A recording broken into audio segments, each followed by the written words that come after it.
What's up, fantasy champions? Spotlight Sports Network is excited to tell you about an amazing deal from Thrive Fantasy, your place for daily fantasy sports and esports. Right now, with promo code SS Network, Thrive Fantasy will match up to $50 of your first deposit.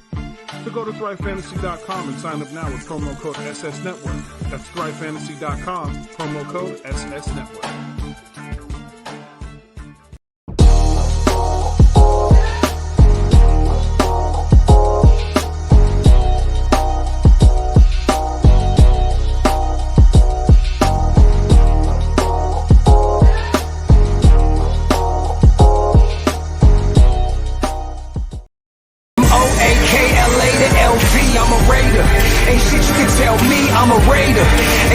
Tell me I'm so nation, no matter the location. From OAKLA to LV, I'm a Raider. Ain't shit you can tell me I'm a Raider. Ain't shit you can tell me I'm so nation, no matter the location. This got the 83.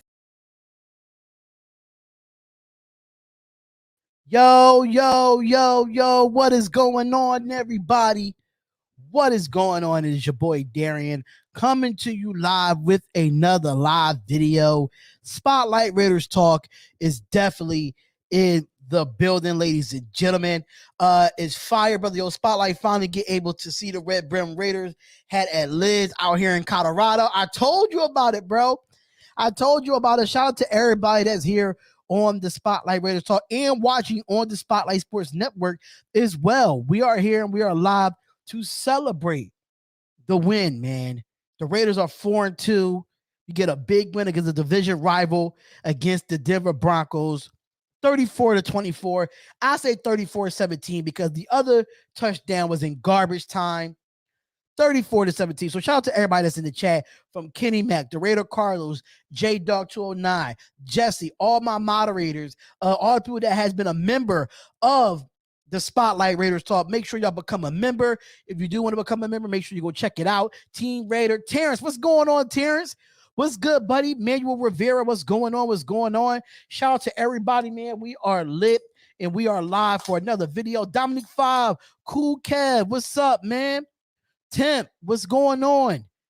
We in the building, man. So I don't know if y'all saw my little instant recap video. If you have not, go check my instant recap video.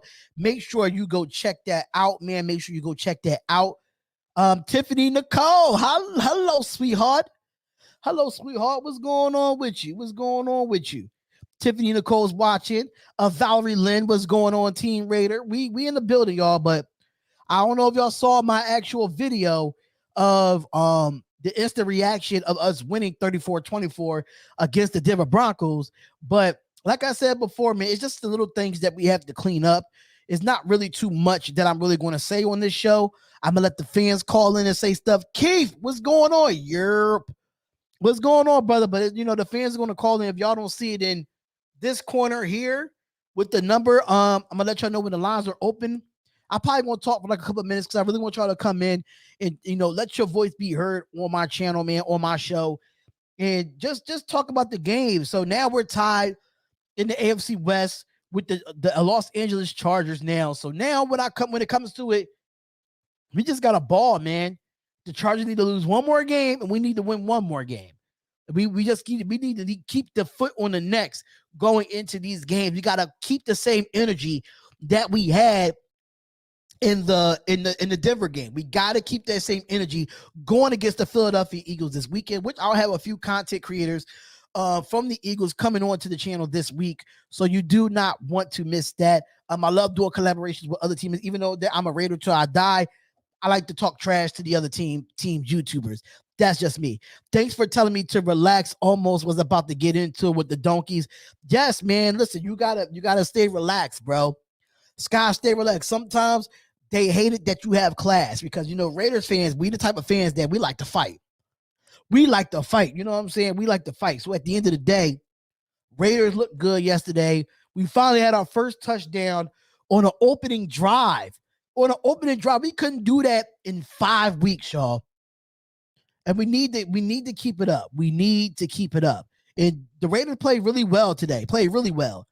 J Dog 209 said, I don't know why Edwards didn't stiff arm the DB down the sideline and he switched the ball to his right hand. I do not know why he didn't do that either.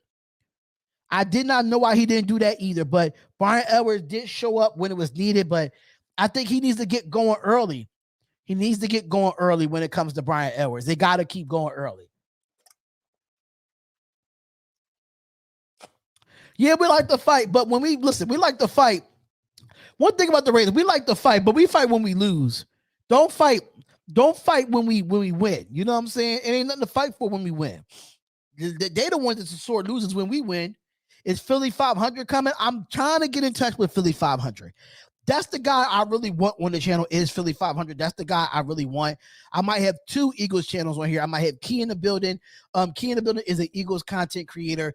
She's a small channel, but she knows her stuff about the Philadelphia Eagles, and I want to get Philly 500 on here, or I want to get Philly Talk Podcast on here. So I'm working behind the scenes getting that done. And Antoine Wade, what's going on? Like I said, another thing about this game, Keon Drake. I try to tell y'all people in the draft that Keon Drake is not getting utilized right by John Gruden. I've been saying this for the longest. I'm telling you, you got to play to his strengths. And that's what Greg Olsen did yesterday. Play to his strengths all day long. The guy had 2 touchdowns. He barely could move the ball. He barely could get in the end zone in 5 weeks. Exactly. Where are all those 49ers shit talkers at? They've been silent after taking a mad shit before the season. Exactly. They beat us in the preseason, and look at their record and look at ours, bro. That is a fact.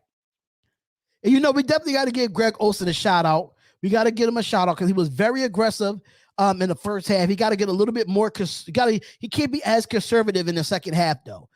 He ran the ball a little bit too much in the second half when, you know, the passing game was going good, but Greg Olsen overall did call a great game. He did. You could see the difference in play calling. Absolutely. You could see the difference in play calling when it came to it. Definitely could see it in play calling. Ruggs looked like a monster. Absolutely. I'm telling you, when you open up the playbook for Ruggs and Edwards and these boys, it's totally different, man. Solomon Thomas is this is another guy. Listen, man. I said this about Keon Drake. I said this about Solomon Thomas. A lot of people did not want to. Nobody did not want to be good for Solomon Thomas. They're like, oh, Solomon Thomas is washed up. He's this, he's that, he's da-da-da-da-da. No, bro. No. Y'all haven't, what you mean we haven't played nobody? Who? Come on, Craig. You know better than that, bro. You know better than that. We had played our first 3 games was against teams that won 10 games last year. That was Baltimore, that was Pittsburgh, and that was shit. I can't get the third team. Who we beat? Baltimore, we beat Pittsburgh, and what was the third team, y'all? Somebody tell me. The Ravens is 5-1, but I'm kind of happy that we played them then and not played them now. You know what I'm saying? So Ravens, Steelers, Broncos.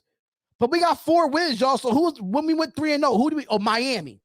All three teams last year had 10 wins last year. Miami, Baltimore, and Pittsburgh all had 3 teams last year. So for you to come on here and say that because your Niners is looking bad and your Niners don't know what to do between Jimmy Garoppolo and Trey Lance and they both injury prone, get out of here, bruh.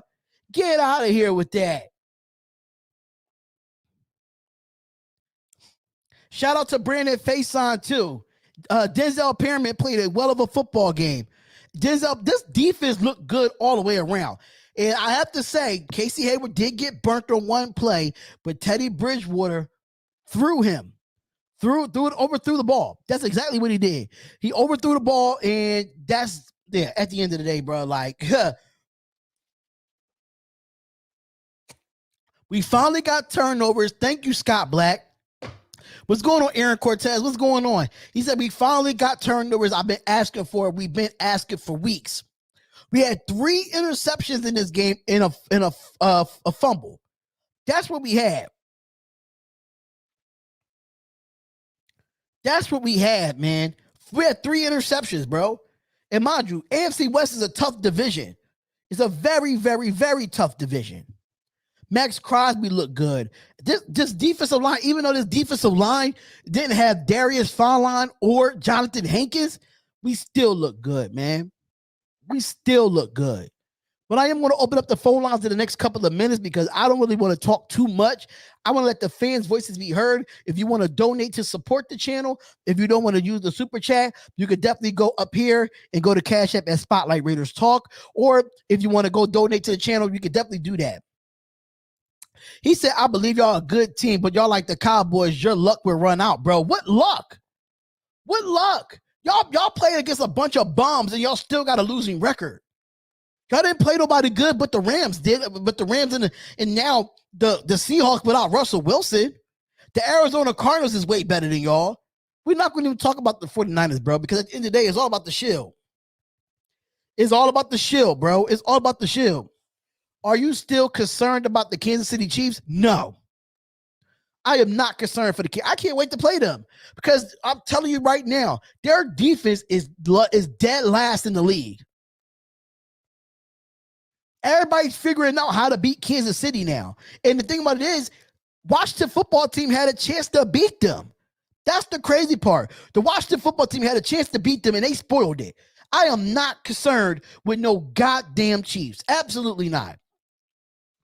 Did the Raiders play call and look different Spotlight? Yes, it did. I think it was well balanced when it came to it.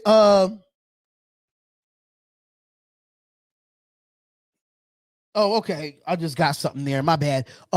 It was different. Yes, it was definitely different. Definitely different. We see more of fire in the eyes. We see more determination. So it is what it is. I do like the coach. I do like the play calling that they did. Pyramid is a dog with 11 tackles. He had 11 total tackles, but he had 8 solo. Him and Corey Littleton had 11 total tackles and 8 solo. Surprisingly. All right, Raider George said, yo, Thomas and Pyramid just had exceeded my expectations. Do you think they return next year? I hope so. With the bargain agreement and the salary cap being bigger, I hope that we can extend those guys and keep those guys here. The Raiders are better without Chucky? Yes. I think Coach John Gruden was holding his team back. I said it before, and I'm going to say it again. If John Gruden did not resign and he would have got fired this year, then I would have said he would have been gone if he didn't make us to the playoffs. Do you think Gruden was holding us back? Yes, I do think so. Do you think Faison can take Mullen's job? If he keeps playing the way he plays and doesn't get hurt, it's a possibility.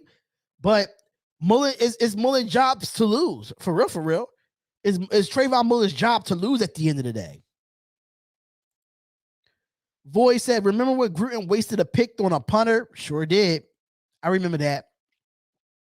Ran more from the shotgun instead of I formation. It looked good. Valerie Lynn, you're definitely correct. Pyramid got 204 tackles and already at 70. A pace for 204 tackles, already at 71. Shout out to my boy Hammer House. If y'all have not subscribed to my boy Hammer, make sure y'all go subscribe to him right now, man. Try to get him to 500 to get to that one chip challenge. It was a blessing in disguise that Gruden is gone. I mean, it was the way he went out for me. I didn't want him to go out that way, but at the end of the day, that's what you got to do, man. That's what you got to do. I'm not scared of the Bills or I'm not scared of Cincinnati. I'm confident in my team. Cincinnati is a good football team. The Bills are a good football team. I'm not going to take nothing away from them. But are we scared to go up against them? No. I don't think no team should be scared to go up against no team. That's just, especially if you have a winning record and you playing hard. And I feel like the Bills is a beatable team. They don't have a run game. If our corners and our defense, which our defense is ranked 16th overall in the league right now, we're ranked 16th, I think, overall. That's better than what we had in the last couple of years. But no, should I be scared? Absolutely not. Because number one, Cincinnati doesn't have an offensive line. They don't. And I think we could get pressure on Joe Burrow. So, I mean, I'm not scared of them. Buffalo, if we could contain Josh Allen and Stephon Diggs, there's nothing else that you could really do to beat us. Let everybody else beat us besides them. For real, for real. If this team continues to play like this every week going forward, how many wins the Raiders will get? The Raiders will get 11 wins if we keep playing like this. 11 or 12 wins. If we keep playing like this. But we got to be realistic with ourselves. Only saw like 10 wins this year. Before the season started, only seen us about 10 wins. But if we keep playing up to this the par, if everybody comes back off of IR and healthy, we could definitely be a 12-win team. I could definitely believe it. So the Raiders, our playoff chances went up because Chucky is gone. I wouldn't say that. I wouldn't say that, but listen, we got to take it one game at a time. We got to take it one game at a time. Is Devontae Adams still a must-have? That's a good question. It really depends on if he really wants to come here. It really depends on what coaching staff we're going to have next season. So it's really going to depend on what we have at the end of the day. That is really going to depend on that. If we keep playing like this, I said 12 wins. I said 12 wins. We meet Amik, not the answer on the outside. He's not. That's why they brought in Brandon Faison. Brandon Faison was definitely the lifesaver for us in this game. Definitely a lifesaver. Too soon for that? I mean, I know it's too soon for that, but I had to answer the question. He asked me a question. I don't think we will get 9 wins, Team Raider. I think we could get about 10 wins. 10 wins, absolutely. Vegas has become a destination for free agents now that the guy is gone. Let's see, Hammer. That's the only thing. We got to see if he becomes a destination. It really depends on what type of coach that we bring in next season. Do we keep Rich Bisaccia or what? That's the problem. And I am going to let y'all know now, I am going to play the presser. I will be playing the presser at 4 o'clock because I know the Raiders fans are going to go over there. I think they're waiting for it. I think it starts at 4 o'clock Eastern Standard Time on my end. Tiffany Nicole says, what changes do you think the Raiders did best to get them where they are now? The changes that they needed was coaching. They made adjustments on the defensive side of the ball. They made adjustments on the offensive side of the ball when it comes to play calling. They did their best. I think Rich Bisaccia, the interim head coach, did what he was supposed to do to get these guys ready after all the distractions about these emails and all the stuff that's going out about John Gruden. He got these players ready. And now I think he has to keep them focused and keep them ready for the rest of the year because honestly, I didn't know that we was focused on the Denver game. I wanted us to be focused on it. I didn't know if the Raiders was going to come out flat or determined to try to, make or break this season. So I think that when it comes to it, the Raiders and interim head coach Rich Bisaccia came out and got this team ready to win the game. Jake the Snake from the Snake Sports Talk Show. What's going on, brother? He said, I told you this week was a statement game. Carr was never the issue. Offense outside of the offensive line is not the issue either. Is the defense Gruden needed to go, period. Denver is fool's gold. Yes. Denver definitely fool's gold. Denver went 3-0 and they lost 3 straight. They're not that great. They're not that great at all. Raider George 415 said, how are you liking the duo between Abram and Morick? I'm loving it. Morick finally got his first interception. He got his first interception of the game, so I do like that as well. The first interception in his career. So congratulations to Trayvon Merrick for getting it. You see any more questions here? They opened up the playbook and finally Olsen it up the playbook. Olsen made calls. Facts. Keep Arnett. No, I wouldn't. Keep Arnett for what? What you mean keep Arnett for what? What you mean keep Arnett? He's garbage, bro. He was a reach. He was a reach with us. Like, please. Sorry to bust your bubble there. All right, so let me go to some more questions. See, Tiffany, she thinks she playing this game with me. She playing this game with me. How do you think they're going to go up against the best team? Go up against the best team, the Cowboys? All right, y'all. Let me tell you about Tiffany Nicole. She's a Cowboys fan, and we played them on Thanksgiving. And I am not. I mean, the Cowboys is a good football team. It's going to be a tough task to beat them. But am I scared to go up against them on Thanksgiving? No. The Cowboys are playing good. They're playing good football, but so is we. We're playing good football. And I just think if we could just be as physical as them and get the Dak Prescott and rattle him up with Max Crosby coming after him every single down, I'm with it, man. I'm with it. Bring them on. Bring them on.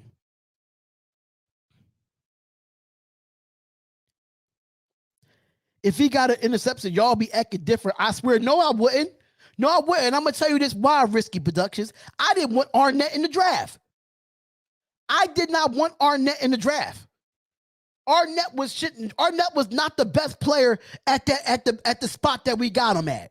So we're not going to sit here and act like it wasn't a reach, because it was a hell of a reach to get Damon Arnett. That guy's a second and third round draft pick, and we got him in the first. Please. Let you tell me outside of Malcolm Jenkins and a few other corners that great Ohio State corners came out that was good. Outside of Malcolm Jenkins, you tell me Damon Arnett is undisciplined. He's undisciplined. He's a hell of a reach. Get out of here. He tackled with his head. All he do is worry about his music. He don't care for football. He's just here to grab a check. He's not even good enough to get an interception as a pro. Thank you, Terrence. Arnett is trash, bro. How did I become a Raider fan? Living in Philadelphia is hard to be a Raider fan, man. It's really hard to be a Raider fan. As a young kid, I had family that lived in Oakland at the time, and they used to go to Raiders games all the time. And when I went out there during the summer as a kid, I went out there and went to Raiders games, and I fell in love with the fan base. I fell in love with the games that I went to out there in Oakland as a kid. It ain't 5 bad plays, bro. He's just been garbage since he's been in the league. So stop that. So me becoming a Raiders fan, as I say, it's just, my family on the West Coast, I got family out there. And I don't talk to them much like I used to, but when I used to go out there as a kid, all they wear was silver and black. Majority of my clothes is silver and black. Even the football teams I played for were silver and black. It was just destined for me to be a Raiders fan.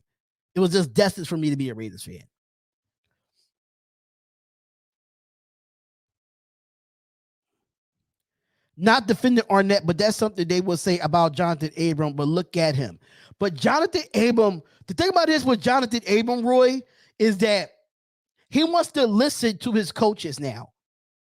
He didn't want to listen to Paul Gunther last year. He wanted to do what he wanted last year. Now he got a coach that lets him take accountability, and you see that he's playing a little bit under control this year than he was last year. He took the step to be better. Arnett did not take the step to be better. He didn't.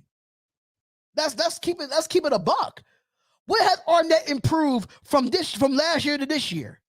Not a damn thing. The man stayed hurt. He always got an excuse about something. I'm sick of it.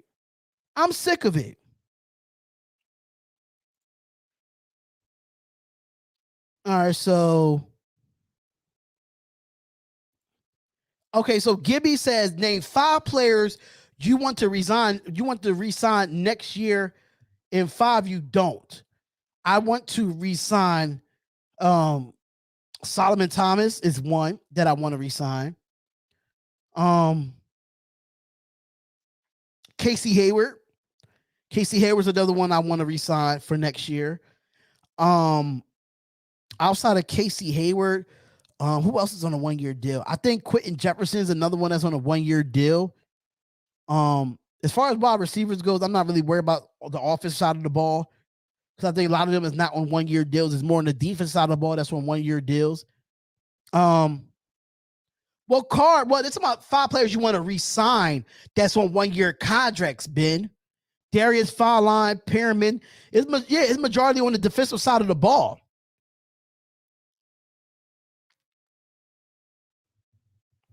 And like I said before, I would say Darius, Fowline, Pyramid, Solomon Thomas. You know what I'm saying? So anyone knows what happened to Fowline. Fowline's been working with a knee injury. He had a knee injury. He's been really hard. He's really been working, like playing through it for the last couple of weeks. The people that you should extend with the Raiders is Waller and Carr. Extend those guys now. What's going on, Michelle Ragsdale? What's going on? Yeah, Fowline got his rest. What's going on, Todd Clements? Todd Clements, what's going on? Get rid of Arnett and Farrell. See, this is my thing with Clean Farrell, right? Clean Farrell is a guy that I don't know. I just think he doesn't get enough reps, in my opinion. And when he does get the reps, he kind of mess up. So yeah, so I think they might. I feel they might trade. They might trade Clean Farrell. Sad but true. Do you think Javin White can come in and take Littleton's job? It's a possibility. It's a possibility that Javin White can come in and take his job, but we got to see Javin White on the field.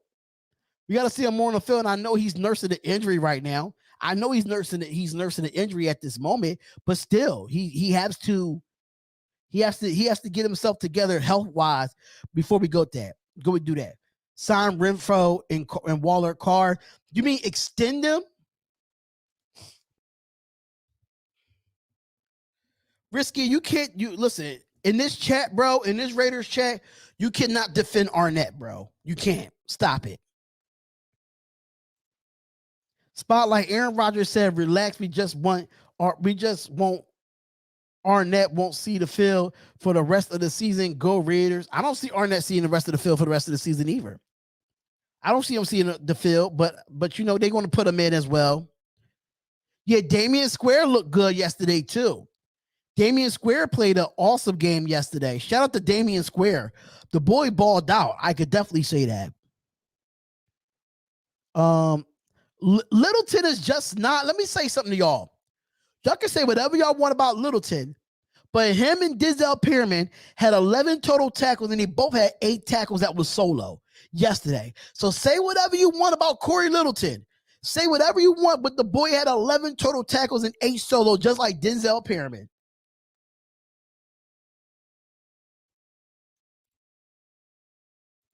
I would simply just release Arnett. Yeah, just release him. Let him worry about his rap career. I don't give a shit about his rap career because his rap career is performing better than what he do on the field. That's a fact. What's going on, Leon? Leon, what's up?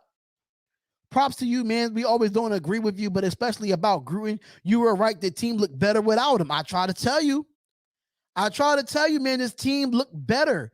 It looked better with a better offensive play calling, Todd Clemens. Definitely better offensive play calling. Corey had a good game, man. Littleton was flying around the field. Offense looking top 10 again. Definitely is. Salute Leon. What's going on?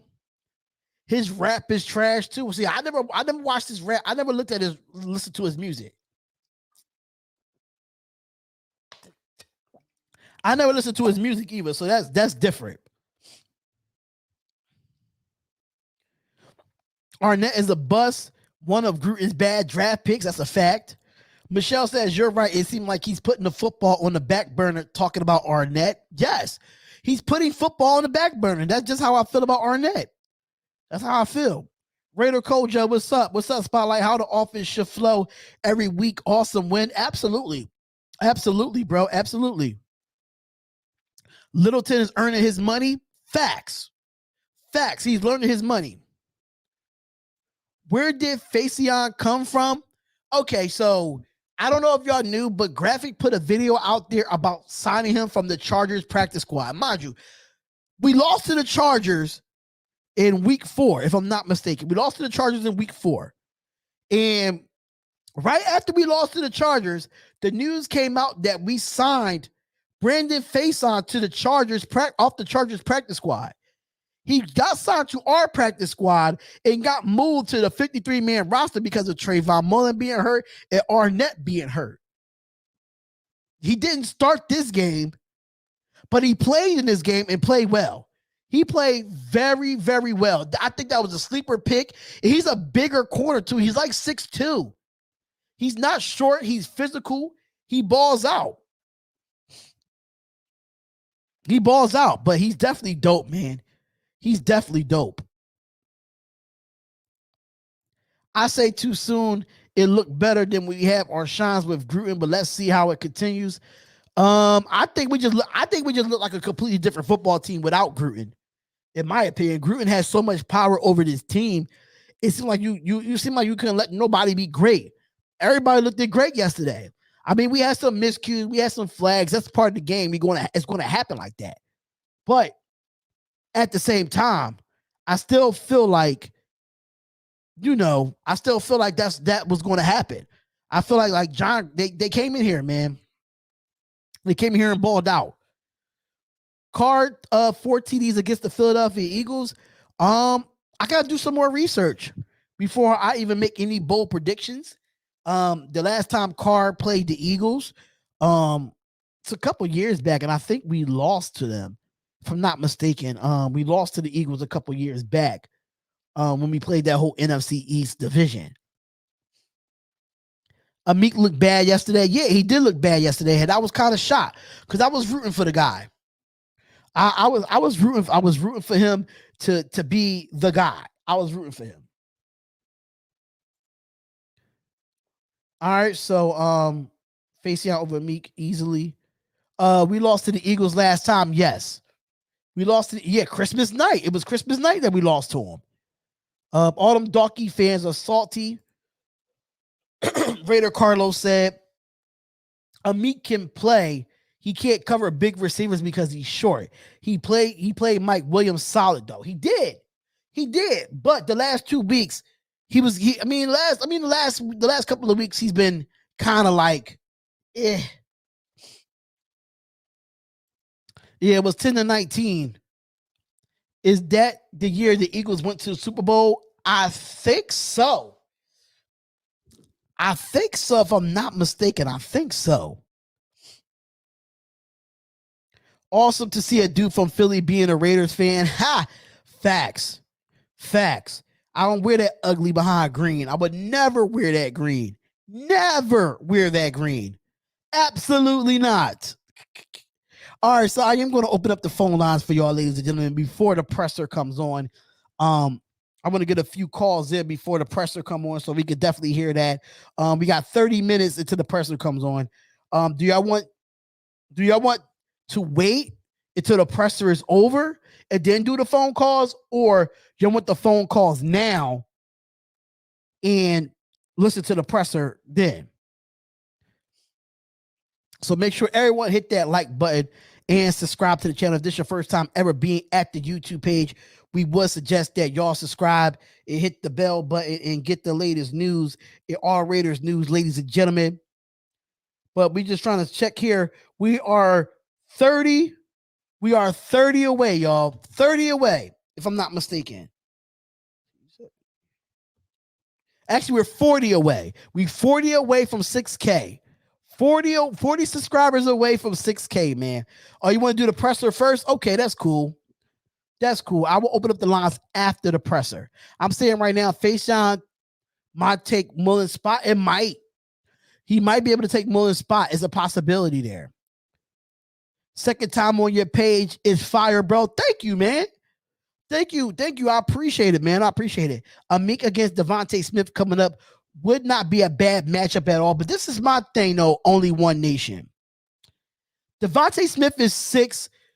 Devontae Smith is 6 foot, but he plays like he's 6'2". His route running is good. And Amik Robinson got to make sure he stays in front because Devontae Smith can definitely do it. He could definitely do it. But shout out to Michelle Ragsdale for coming a member. Touchdown, Raiders! Shout out to Michelle Ragsdale for coming a member of the Spotlight Raiders Talk. Salute. I'm going to start doing the member-only chats. I'm going to probably do them on Fridays now. If I'm not mistaken, I'm going to try to start doing them on Fridays. Do some Madden 22 simulation matchups between the Raiders and other teams. Man, I might do Madden 22 Eagles versus Philadelphia. Put that on the channel and see what happens there. Amik versus Smith. That's gonna be a good matchup, man. Just one, baby. Christina Penna says. Kristen, I'm sorry, Christian. Welcome to the membership family, Michelle. Always supporting the Raider homies all day long. Appreciate the membership. Central Cali Bear says, "What's up, Spotlight? Happy Victory Monday. What's up, nation? What's going on, y'all? What's up? Talk to me. How y'all feel about this game, man? How did y'all feel about the Denver game? Because, you know, I did the stats yesterday. Carr had 340 yards passing.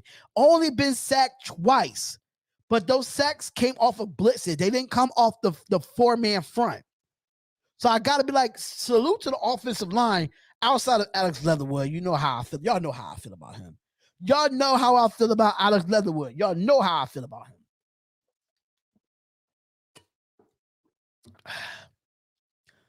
Jalen Hurts has a QB style of Lamar Jackson.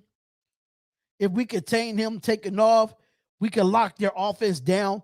He barely runs, though. That's the problem with Jalen Hurts. That's the problem with Jalen Hurts. He doesn't run enough. He doesn't run enough at all. Both sacks was running out of bounds behind the line. Yes. It wasn't actually sacks in the pocket. Teddy helped us with those missed passes. Could have been a little bit more tighter. But to me, a win is a win. You got to get better on the back end. Yeah. Like I said before, it's the small things that we have to get better at. But overall, the game, if you want to give it a rating from 1 to 100, what would be your rate for this game? What would be the rate for this game if you put it between 1 and 100?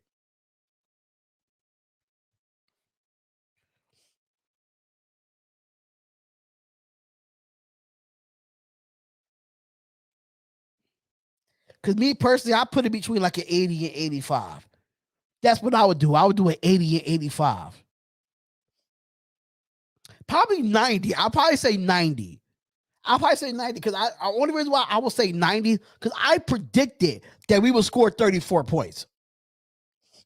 Not have a John Gruden nonsense play calling showed a big difference. You right, Brandon Jones. You definitely right, bro.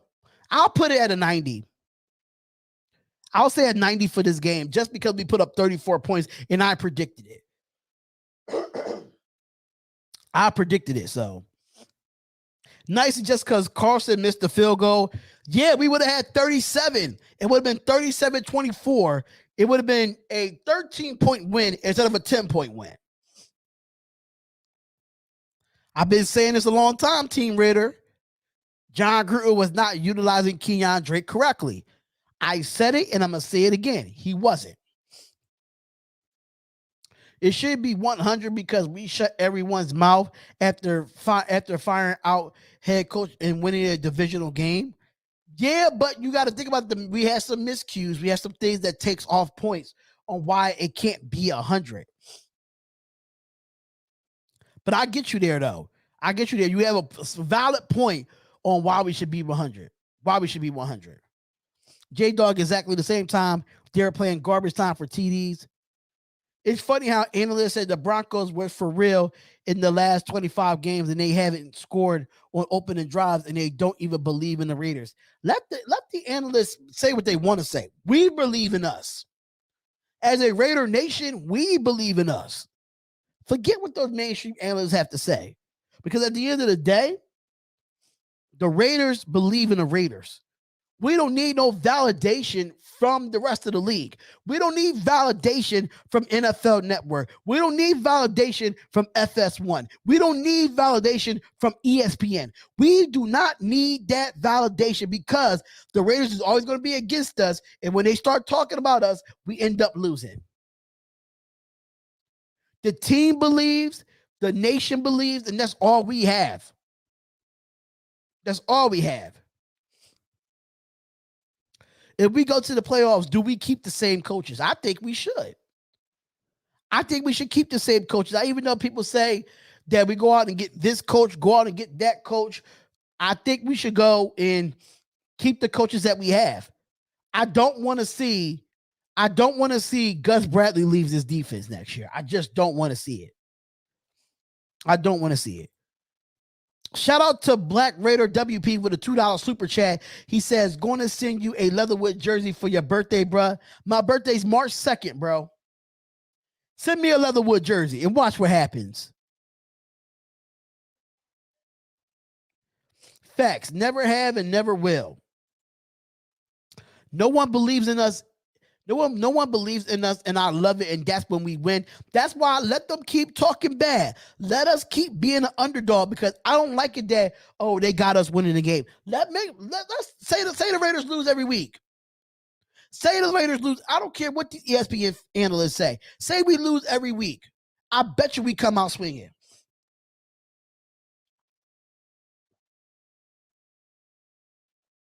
Gruden's son has to go. Why? Why Gruden's son has to go? Whatever happened with his dad don't have nothing to do with him. We should keep everyone. Coach Gruden is gone. We shouldn't have to get rid of nobody else other than Arnett. Kevin Hooks, I can't with you, bro. I can't with you, bro. We got 127 people in the chat. Make sure y'all hit that like button. If the Raiders beat the Eagles, I would try to be at the Giants game. That's my plan. I'm trying to get to the Giants game, man. I like this coach. And we had Mike Mayock draft the whole draft. Yeah. Definitely got to let him draft the whole draft. All right, let's see where we at, y'all, because the goal is to get to 6K, man. The goal is to get to 6K. So make sure y'all come on in and hit that like button, y'all. I'm trying to see if there's any Raiders news out there right now. All right, so we are, you see, we're getting close, y'all. We're getting real close. We're getting real close to there, man. 5,973. We almost there. We almost at 6,000 subscribers, ladies and gentlemen.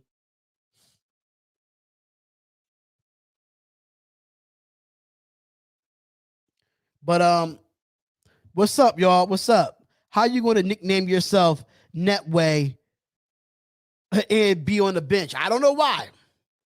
I hate Colorado. I can't wait to go back home. Hold up. You still in Colorado, Raider Carlos?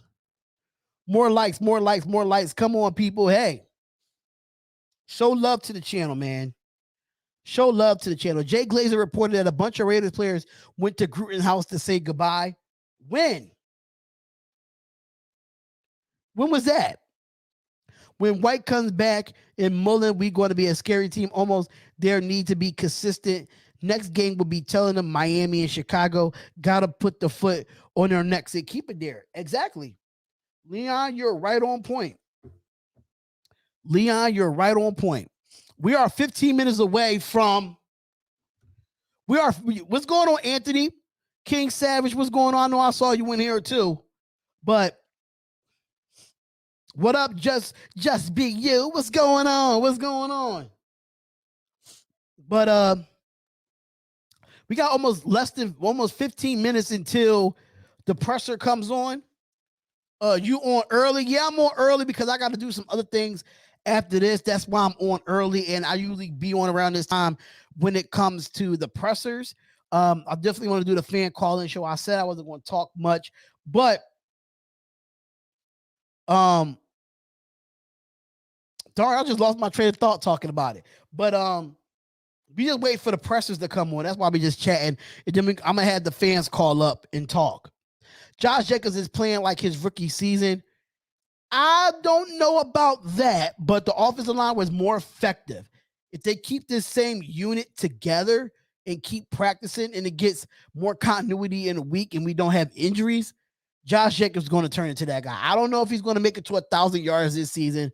I just don't know. It really depends on his offensive line if it's going to be the real issue there. Our defense and our offense is cooking. Looks good. It looks good. The thing about it is, can we do it game in and game out? That's the biggest thing.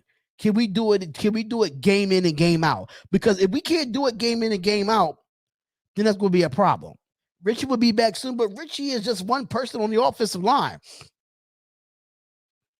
He's not one. He's only one person on the offensive line. I don't think he makes or breaks the offensive line. Next man got to step up. That's just what it is. We finally used Drake 2 TDs. Ray, I've been telling them, Ray, when it comes to Keon Drake, I try to tell him. Black Raider WP says, Spotlight, who are your MVPs on the O and the D so far? I got Ruggs and Hayward. The MVP, so do it have to be outside of Derek Carr? Because me personally, I feel like it could have been I could say Henry Ruggs right now. I could say Henry Ruggs. For me, no. I'm gonna say Hunter Renfrow. Hunter Renfrow is my MVP because when Ruggs was nowhere to be involved, Hunter Renfrow was that reliable guy. And on the defense side of the ball, I got Denzel Perryman. Because the guy is leading the league in tackles. He's leading the whole league at the linebacker position in tackles. So I'm gonna say Hunter Renfrow because I know everybody gives you the obvious MVP on the offense side of the ball, or the obvious MVP is Derek Carr. We all know that's the obvious, but if I want to go outside the box and look at somebody that could be MVP and don't get talked about much, is Hunter Renfrow. Hunter Renfrow is that guy. We should sign a corner. We need one. Who's available? Who is available? That's the problem. Olsen had Carr rolling out to the left and right in different formations would look like they helped the offensive line. Yes, but this is my problem with it. And I'm gonna be honest. I think we should start doing the stretch plays, the play action stretch plays, and having him boot around back. So if he comes out this way, he hands the ball off, and then he comes back out the opposite way. Man, I can see it, man. I can see it. But Hunter Renfrow and Denzel Perryman for me. Solomon Thomas has been playing great too. He's been a nice pickup for us. Fuck the Niners. Ha ha. That's funny. Raider Twan, what's going on, Raider Twan? What's good? What's goody? Oh. Hopefully Graphk could pull up to our channel, man. I sent him the link. Hopefully he could pull up to the channel. We can listen to the presser together. But Sean Johnson says, do you agree if we play like yesterday and we beat the Philadelphia Eagles in Vegas this Sunday? Yes. Yes. Even when I found out that the Eagles will be playing the Raiders, I said that we were going to beat the Eagles. I definitely said they were going to beat the Eagles because at the end of the day, the Raiders is just a better football team than the Eagles right now. Their linebacking core stinks. What sound interesting? Exactly. What sound interesting? I don't know about that, but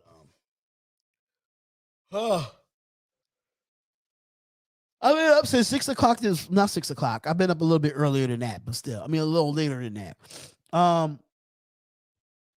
Why we're not talking about Trayvon? Because we talked about him earlier. We talked about him earlier in the show that I was very happy that he got his interception. I was very, very happy that he got his interception because he could have had 2 yesterday. He could have had 2. What I said about Carr, yes. Yeah, I think you should do him on some bootleg play action. Bootleg play action. Why not? Do you think the Eagles game could be a trap game? Yes, it could be a trap game.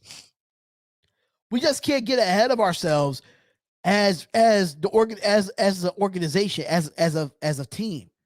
Yes, we beat the Denver Broncos. Yes, we beat a division rival. Yes, completely do that. But do we have to go in and guarantee to win? Absolutely not. I am not guaranteeing to win every week, but I want my Raiders to win every week.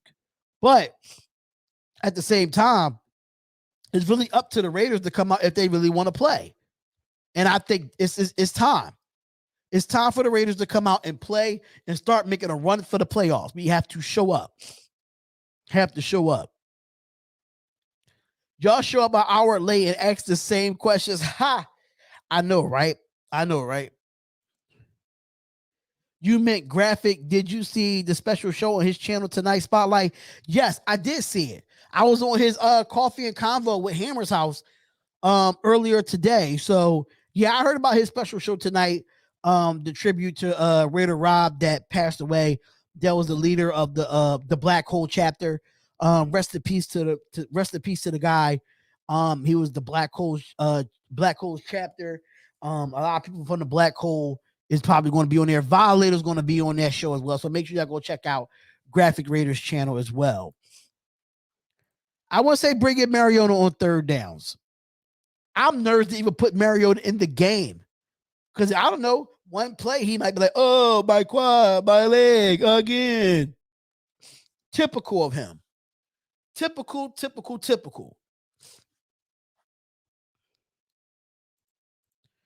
Take it game by game. Facts. You got to take it game by game. Eagles line is better than Denver's. Don't expect the same sort of pressure on Hurts. What they got on Bridgewater. The Eagles are second in QB pressures, and they only bring in 4. Waller should have a big day. EC Everett, when it comes to their offensive line, we could get to Jalen Hurts. We could definitely get to Jalen Hurts. Absolutely. I think we could definitely get to Jalen Hurts. Cal22 says, what do you think about our record will be by the end of the season now that you've seen in 6 games? This is another question that I mentioned earlier. I said that if we keep looking this same way and clean up some of the minor issues, we could be 12-5. But if you want to be realistic, I say 10 games. I don't know why we're discussing Mariota, and I swear we put that to bed already. Yannick got 1 sack. Max Crosby had about 3, if I'm not mistaken. Max Crosby had about 3 in that game.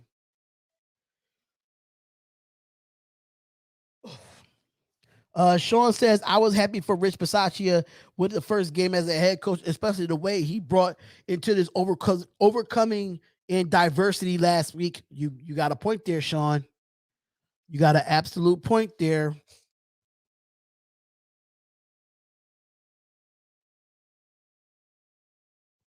Got an absolute point there, and I definitely do agree with you there. Okay, so all right, so it's 6 minutes left until we actually talk on the presser. So we just waiting for that to open up. OG Faye was good. LOL, Matt and Raiders are going up. You think so, Ty Grimm? The Matt and Raiders are going up? Oh, wow. Do we win the division? Oh, that's tough to call right now, man. Because Kansas City always can get better. We don't know what type of team the Chargers are. The Raiders finally found their identity. In some sources, they found their identity. Do we win the division? I don't know right now. I really don't know. Yes, diversity and adversity. Absolutely. Do you think the Ravens exposed the Chargers and there's a tape out on it? I think they exposed. I think they exposed the Chargers. Something that we should have did. But we came in. For me, I think we came into the game a bit too cocky. And we just got hit in the mouth.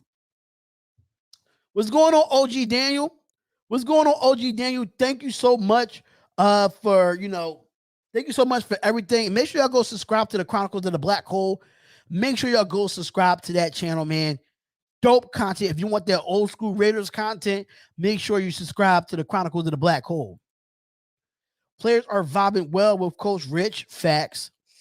Hey, Spot, do you think we got conservative at the end of the game again? A bit, I think we got more conservative in the beginning of the fourth. And I don't think the defense got conservative. I think it was just a touchdown that we just gave up. The game was already over. The game was already over, but it was some drives that we were conservative on that I can say. That I could definitely say. All right, so we got 3 minutes and 55 seconds until we can hear the All right, so here we go. Give us that Philly insider talk, what your city is saying. I really don't know yet. Once I go on YouTube and listen to a lot of Eagles YouTubers talking about this preview, then I will let y'all know. But the Eagles fans ain't really saying nothing since Thursday night. They ain't been saying nothing. Do we make any trades by the November 2nd spotlight? Damon Arnett and Cleveland Farrell. They're probably the only two on the trade block. Yeah. That's my only two on the trade block. I'm probably going to make a video about that, though, of some possible trades, because it's been rumored, according to justblogbaby.com, they were talking about Keon Drake probably being on the move. I said, what? Why Keon Drake would be on the trade block? For what? Spot, did you see the first screenplay in years? The Raiders did a screenplay last week, too, and it didn't do well. Well, you get the run game going on the Chargers. We're the only team in our way. The Browns are busted up, and I ain't sweating the Queefs. Talk about it, OG. Power rankings for the AFC West: Chargers 1, Raiders 2, Chiefs 3, Denver 4. Wow, I forgot that Denver and Kansas City is tied for third place as well. They both 3-3. So you think Abram is developing as a superstar? Yes. All right, so here we go. I think they are live. All right, let's check it out.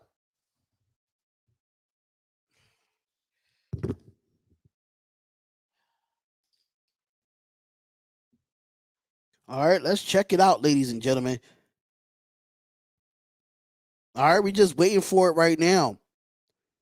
We're just waiting for it right now. They are live. They are live with the press. We're just waiting for Rich Pisaccia to come on to do a show with Raider Ben. I am going to do a show with Raider Ben. I owe Raider Ben a show. I do. What happened with the donkey YouTuber? Some things came up that I was not able to do it. I had a family situation that I had to do, and I had to cancel. I had to handle some family business behind the scenes on why I couldn't do it. But I gotta do a show with Raider Ben. And I know Raider Ben, I know he was supposed to do a show together, and then I was supposed to get on his show last Friday. Yeah, it is. It will take forever to start. It will. OG Daniel, tell me on Facebook. Tell what on Facebook? Because I know while y'all behinds is listening, I'm going to have my mic on mute.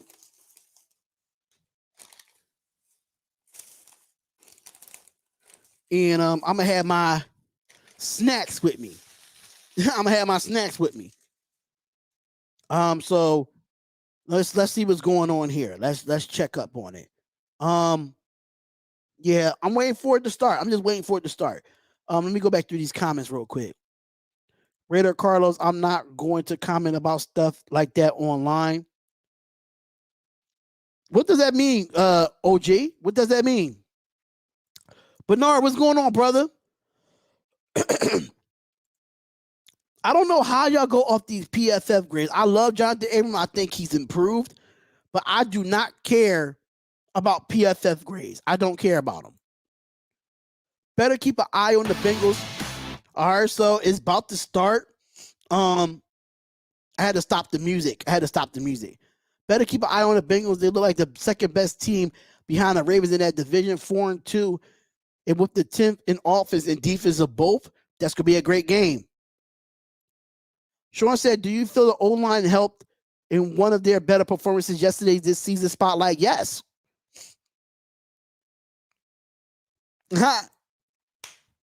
He said no social media and definitely no emails. Yo, I can't. Yeah, PFF grades don't mean shit, man. Coach Goldberg, facts. Coach Goldberg, but the Raiders looked good yesterday, man. I was so proud to see my team respond so well to all the BS that was going on, man. I'm so happy that we was able to respond and play the best football that we had. So come on in and hit that like button, y'all. Subscribe to the channel, man. What kind of noodles you were eating yesterday? It made me hungry. I had chicken lo mein. I went to go eat at halftime, and before you know it, halftime was over. I was like, what the hell? What is going on? Like, what? Hold up. Time out here. All right. LOL, Dak injured again? What you mean Dak injured again?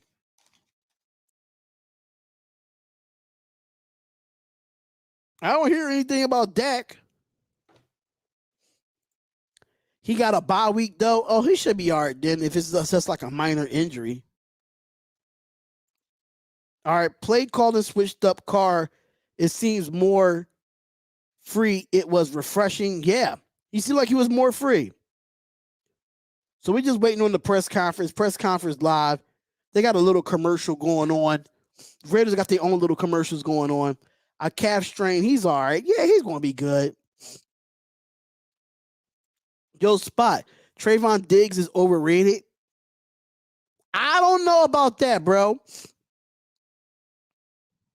Yeah, I mean, every corner gets burnt in this league. Every corner.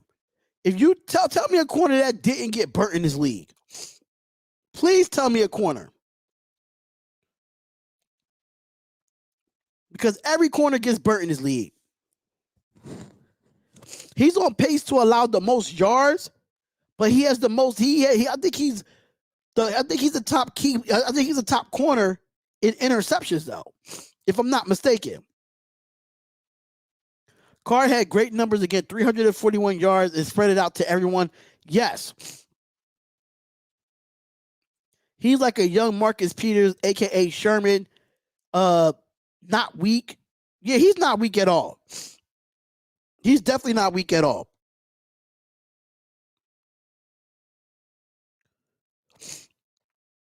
I'll tell you, the change of the weather here, I'm happy. I'm happy that the Las Vegas Raiders is not playing in Philly this weekend. Because the weather here is so crazy. Are we waiting for Rich Bisaccia to come to the stand? That's what we're waiting for. So hopefully we could get that real soon. I know a lot of y'all going to go over to the Raiders presser and check it out and actually see it. I am going to play the audio here. Let me see. Let me see something real quick.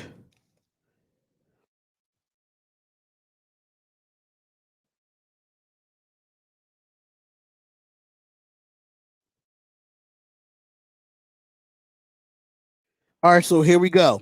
1 second to get. Okay. Afternoon, everybody. I think I'll just be happy and open up to any questions you may have.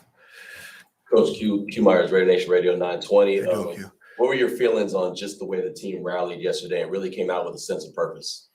I think we've talked about it all week. We feel like we've had a good week of practice going in, and I felt like our guys came out ready to play, and it looked a lot like Wednesday and Thursday's practice. So I'll just leave it at that. Rich, I know that you want to keep everything about the team, so if you could please oblige me for just a moment, on a personal basis, just talk about that moment maybe when you got home, saw your family and realized 1-0 as a head coach. Yeah, actually, I didn't see my family when I got home. I came back to the place I'm renting, and really for me, I'm a part of the team, and it was obviously to go on the road to play an AFC rival like the Denver Broncos in their place, to come out with a win was exciting for all of us and just helps us move forward onto Philadelphia. Coach, Max Crosby's not only talked about how much of an influence you've had on him on the field, but off the field. How exciting is it to see him play well and be a part of his development as a player? Yeah, extremely exciting to see how he's playing. It's not a surprise to anyone because we've all got a chance to watch him practice and mature over the years that he's been here.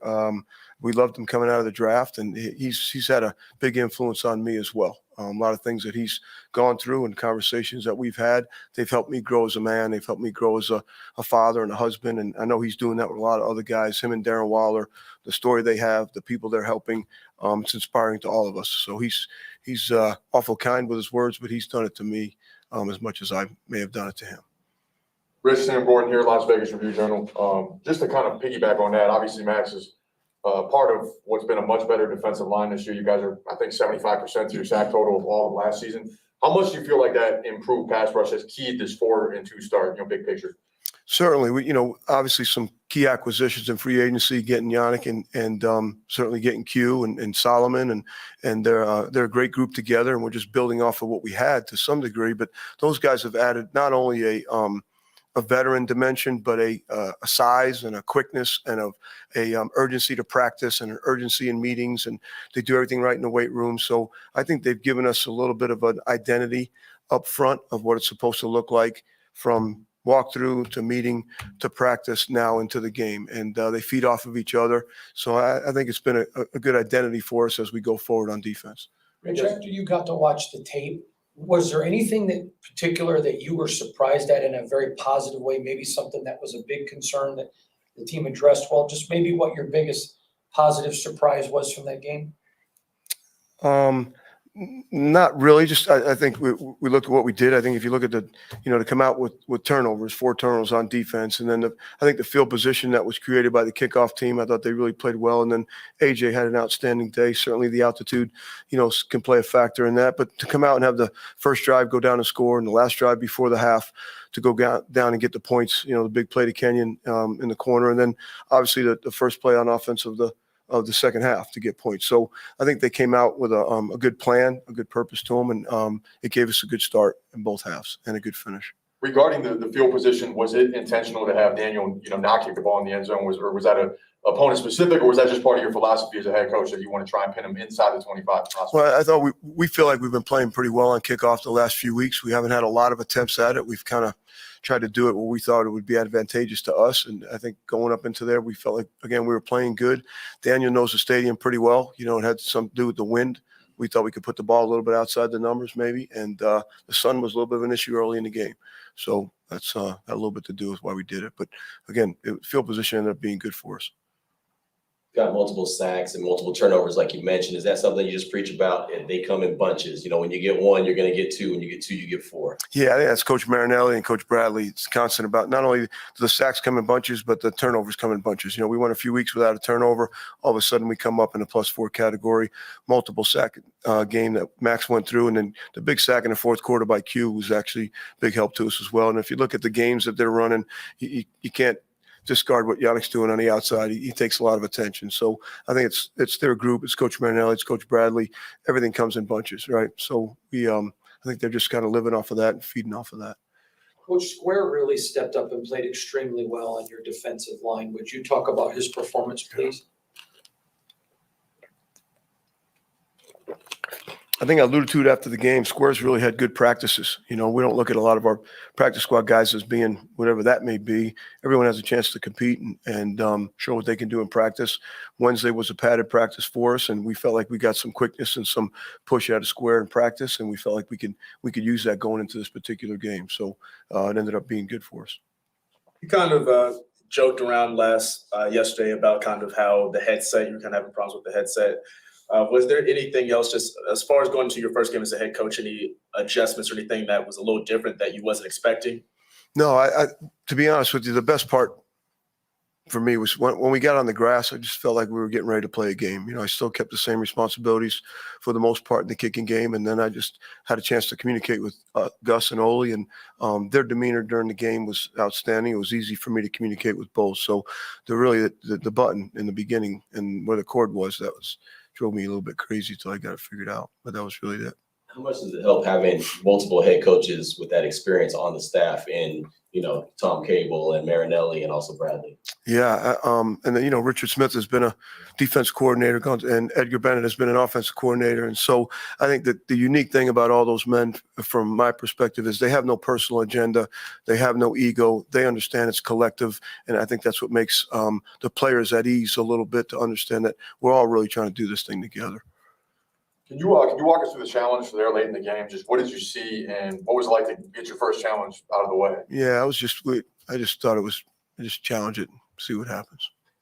So. You guys good? Anything more? Okay, thank you, everyone. Okay, thanks, guys. Thanks. No worries.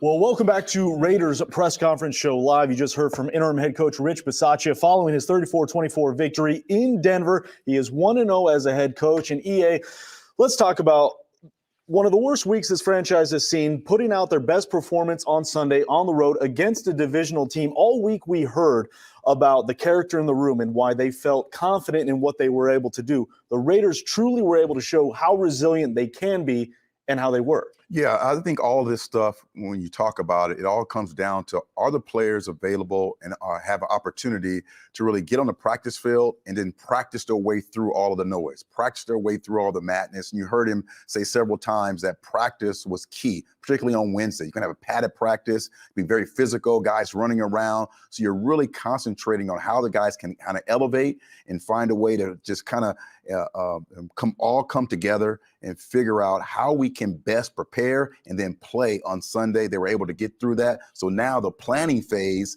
of going through Coach Rich's idea of we're going to practice hard on Wednesday, maybe take off a little on Thursday and get ready to play. And that's going to kind of be the trend from here on out. And I think that's a good trend, be able to practice, find out who's practicing well, reward those guys, right? So again, Square obviously had a great week of practice. Faison probably had a great week of practice. So you find ways to get those guys involved. That's going to increase the tempo in practice and what's important in practice, and making sure you have great tempo, you're preparing yourself, and that plays over into playing a good football game on Sunday or Monday. And I want to hang on to that a little bit because we hear the word accountability. It's a buzzword in the NFL circles, accountability. But when he references practice as the reason why they were so prepared and performed well on Sunday, it's that accountability saying, yes, practice does matter. Yeah. If you're going to perform on a padded practice on Wednesday, Damian Square, Brandon Faison, you're going to play, you're going to perform, and we saw that pan out. As a player, what does that speak to you moving forward now with Rich Bisaccia as the interim head coach, moving forward, knowing every day counts? They're not stopping this train. It's going to continue to roll, and they're sitting there tied at the top of the AFC West. That's great stuff. Again, I think this is a unique situation, obviously. Most times an interim coach takes over for a team that is struggling, that has lost their head coach because the team is not very good, honestly. This is a situation a little different. This kind of reminds me of the Indianapolis coach with Bruce Arians when he took over that team because of medical issues of another coach. They were able to end up 9-3, make the playoffs. That's the type of situation that Coach Rich is in right now. He has a capable football team on both sides of the ball. They proved that on Sunday, played exceptionally well offensively in their first drive of the game, and then their first drive coming off of halftime, which is something that has been an issue for this team. I thought Derek Carr really held up this football team offensively. And then defensive line, again, was the signal point, was the catalyst for this defense having just a great day for the most part against the Denver Broncos on Sunday. We talked earlier about how a lot of game balls could have been handed out in Denver for the Raiders. You're giving out all of them. I'm going to give them out. One of the guys I want to start is Henry Ruggs. 3 catches, 97 yards, a touchdown, 2 big explosive plays. All right, y'all. So I am going to open up the lines, ladies and gentlemen. I am going to open up the lines for y'all to call in. I know they're still talking about the game, but it's time for us to get the fans' perspective of this game. So if you want to call up to the show, I'm getting prepared now. Just give it a second. I know y'all been waiting to call in. So make sure y'all want to call in. Make sure y'all can call in right now. The lines are open. It's 267-957-1431. And I'm going to just let y'all speak your piece and how y'all feel about things. So if you want to call back up to the show, come on and call up. We waiting for y'all, man. We waiting for y'all. I know the live stream is still going on. We're going to have more in the chat. But make sure y'all hit that like button and subscribe to the channel.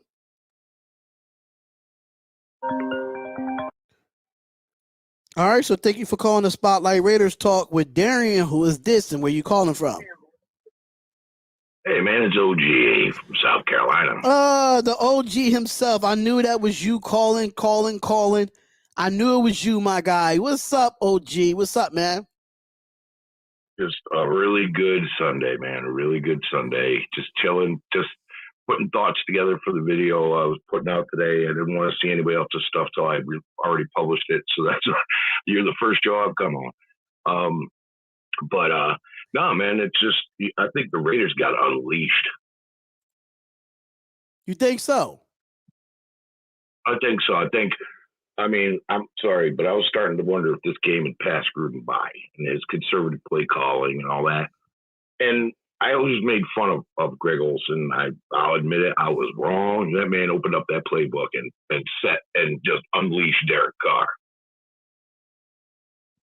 Absolutely, man. And I think it shows with under John Gruden's offense, you see that he was a little bit too old. He was old school, but he was a little bit too old school. He didn't keep up with what type of offense we needed to be to win football games the way that we wanted to see it. So, right, because it's all NFL's all like high flying football now. It isn't, about that, smack them in the mouth, grind it out and stuff. That wasn't working. But we got to get our run game going for the last game of the season.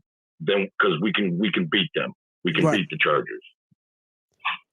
Yeah, once we get some continuity on this offensive line and Greg Olson puts a right scheme together to help out Tom Cable with this offensive line, I think it will be better. I just think we just need that continuity instead of keep switching people in and out and splitting the reps. I mean, I understand you got to give everybody a chance, but the continuity has to be there. Well, you got to give a guy rest too. They need a break. Throw someone in, but otherwise, man, how are you doing? I'm doing all right, man. I'm doing all right. Taking it one day at a time. One day at a time, man. That's all listen. I can't look into the future. I just gotta take it day by day. Just grinding, just trying to grow this channel and make this a full-time gig, man. I'm trying to make this a full-time gig. I understand. You had some setbacks, but it's just a bump in the road. It ain't the end of the road, bro. Right.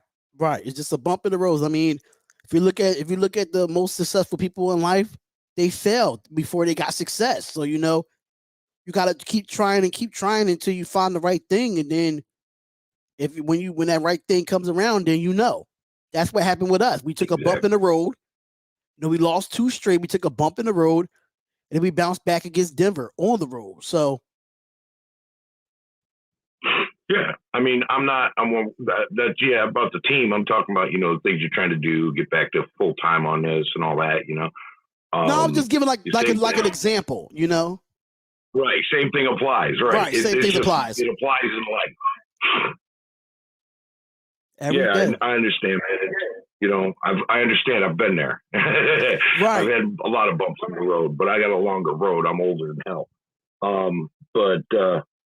No, man, I'm looking forward to next week's game. I'm just glad it's not there and it's here because at home because it's kind of cold out there. Yeah, it's pretty chilly over here right now. So I wouldn't even expect it to be this kind of cold right now because over the weekend it was beautiful. We had beautiful weather over the weekend, and now Monday is like back to hoodie and jacket season. Jesus Christ. Here we go, Philadelphia. Here we go. See where I'm at. This just turned into the beautiful part of the year where it's in the 70s during the day and it's nice and cool at night. But we're only going to be that until like right around Thanksgiving is when it starts getting cold here. Okay. Shout out to everybody in the chat. But, make sure y'all go subscribe to OG Daniel, man. Chronicles of the Black Hole. They will be live tonight with Graphk Raider. Y'all do not want to miss that tribute show. It's going to be an awesome show. Y'all definitely don't want to miss that. Oh, yeah, definitely. And, yeah, man, I just wanted to check in with you, see how you're doing. I don't watch any of the content creators after the game until the next day so I can just put my own thoughts on there because I don't want to repeat someone else's words. You know what I mean? Right. I can completely understand. Yeah. So it's like, then, you know, I want to be able to put my perspective out there, and then I go back and listen to everybody else. Hey, listen, that's the way to do it, man. Sometimes you just got to do things a little bit different, you know, to get your content to be different from everybody else. Right. And the thing is, like I said, I go back and listen to everybody else, and it's like, oh, yeah, I missed that. I missed that thought, you know, or sometimes I go, you forgot this. Right. But, yeah, that's, you know. That's only on Sunday after the game or Monday night after the game. I tune it all out until the next day, put my own content out, and then go back and watch everybody else's just to make sure I didn't sound exactly like, you know, I was repeating something somebody else said. Right. But anyway, well, yeah, man, I just wanted to check in on you. I was just going to start getting things together for dinner. What's for dinner, OG? What's for dinner? Let me find out. I gotta take a flight out there. It's an easy one tonight. Antipasto. All you gotta do is unpack it stuff and toast up some Italian bread. That's it. I gotta take a flight out there, OG. Dinner on you next time if I take a trip out there. Dude, you know what? You can do that yourself. You walk into the grocery store and you pick up a few Italian deli meats and some cheeses and some bread. And you toast up the bread, maybe get some pesto and some red bell peppers roasted and a bunch of olives and stuff and just lay it out on the table and everybody just picks what they want. It's a wonderful thing. Oh, that sounds amazing, man. That sounds really amazing. But I appreciate you calling up, man. I really appreciate you calling up. Hey, man, I'm glad to get to talk to you again. It's been a while, bro. It's been a while. It's been a while. I know you've been doing your thing over there on the channel, you know, doing your classic Raider stuff, which I love watching. I love watching it. So for them young Raiders fans that don't know the history about the Raiders and you want to know, go to the Chronicles of the Black Hole with Captain Jack and OG Daniel and them guys over there, man. They the OGs of the Raider Nation. Make sure y'all go over there and check them out and subscribe to their channel. Chronicles of the Black Hole. Hey, man, good talking to you, brother. Good talking to you too, OG. Appreciate it. Have a good one. All right. And that is my guy, OG Daniel of the Chronicles of the Black Hole. Make sure y'all definitely go check out his channel, Chronicles of the Black Hole. Only there, the Spotlight Raiders Talk. And here we go. We have another caller. CA1. Thank you for calling the Spotlight Raiders Talk with Spotlight. Who is this and where you calling from? I'm calling from Los Angeles, California. What's going on, brother? How you doing today? I'm doing good, man. How about you? I'm blessed, man. I'm blessed to see another day. The Raiders win. You can't go wrong with that.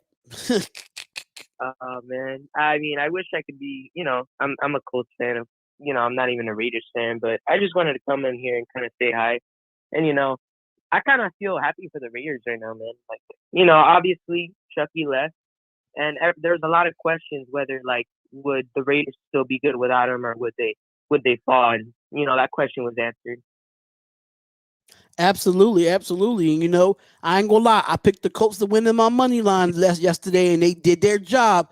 So congratulations to the Colts for beating they division rivals of the Houston Texans, and I was able to win my money off that game. So thank you so much, Indianapolis Colts. I think we play y'all this year, if I'm not mistaken. I think we play y'all this year again for the third year in a row. I'm not too sure. Yeah, we play week 17, and I'm gonna be honest, bro. Like, I think they always put Colts and Raiders together, and I think this is starting to be a rivalry, man. Like, I think they're trying to get us to be rivals.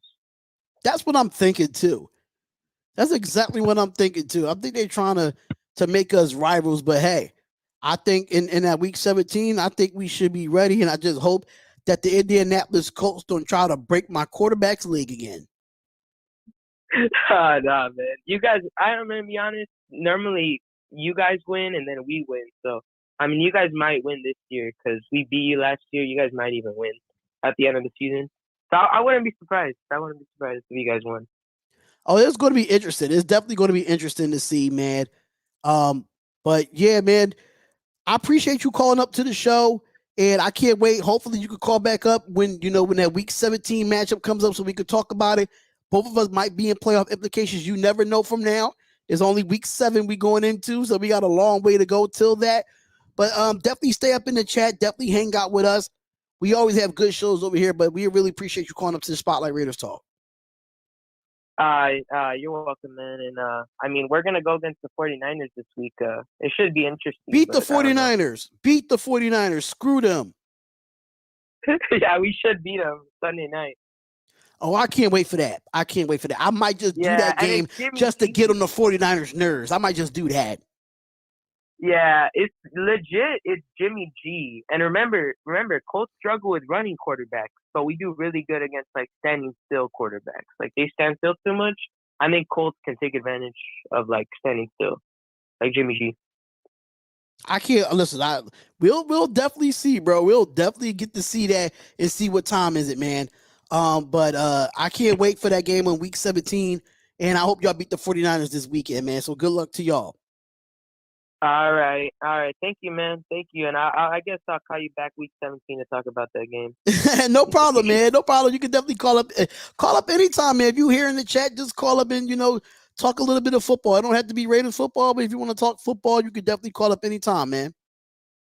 Yeah. Okay. I was gonna say though, I know you're kind of right now. Do you think like Raiders can beat the Chiefs? Obviously, I know you guys are going against in week 12, right? The first matchup. Yes. Yeah. I could definitely think that the Chiefs is a winnable game. And people say, "Oh, don't look that far down the road." But just the way the Chiefs has been playing, their defense sucks, man. Their defense sucks, and I don't think they have the firepower to go up against our offensive weapons. I just don't think they have it. Yeah, if anything, it'll be like a shootout, but I think you guys should win the shootout. Yeah, I think we will win the shootout. I don't think Patrick Mahomes playing his best. He threw more interceptions this year than I think he ever did in his career. I think he has 8 interceptions so far in 7 weeks. Oh, yeah. I don't know, man. It's honestly, it's pretty hard to say. I think you're only really like strong opponent, and you guys are gonna face the Chargers, right? Yeah, we gotta play the Chargers again at the end of the year too. Oh yeah, so it's gonna be either you or Chargers. Like I Chiefs might be in there, but I think it's gonna be between you and Chargers to win that division. Absolutely. Yeah. But we do have some other callers calling into the show, but we do appreciate you calling up to the show, man. You definitely are a great caller. You know your stuff, man, and I can't wait to see y'all in week 17. And just if you want to call up and talk football, just call up, and we'll definitely get it. We definitely get it going. All right, thank you, man. Appreciate it. All right, no problem. Appreciate it. All right, so if anybody else wants to call up to the show, the lines is open 267-957-1431. We still have half an hour until this show is officially over to talk about the game. If y'all want to talk about the game and let your voice be heard and talk about what needs to be done, what needs to be better, call up right now. Oakland, CA. And thank you for calling the Spotlight Raiders Talk with Spotlight. Who's this and where you calling from?